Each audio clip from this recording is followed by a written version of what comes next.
Hi, this is Hadas from Canva, and in this tutorial I'd like to introduce to you the new and improved Magic Design that Canva has just launched.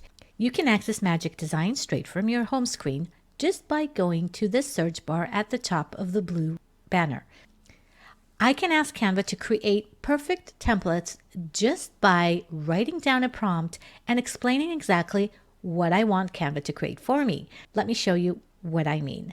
So I'm going up here and I'm going to ask Canva to give me a Facebook post that announces some kind of sale in my ice cream shop. I can then use one of my media that I have down here, or I can upload something, or just let Canva do its magic. And look at that.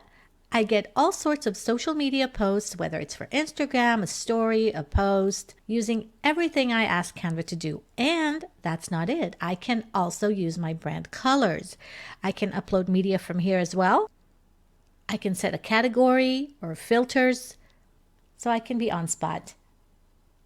I can see the final design before I click and choose one. And what Canva does, it takes my idea and creates a design for me. So simple. So I'm going to click the one I liked. And from here, you know the drill. You can change the colors, the fonts, the style, the objects, the elements, the photos, whatever you need. And if you have a pro account, you have 100 designs generated across all of Magic Design for pro users daily. So if you'd like to enjoy Canva Pro and you haven't yet, I'm happy to give you 45 days to try out Canva Pro for free, no strings attached. You can click the links in the comments below. I'll see you all in the next video. Bye for now.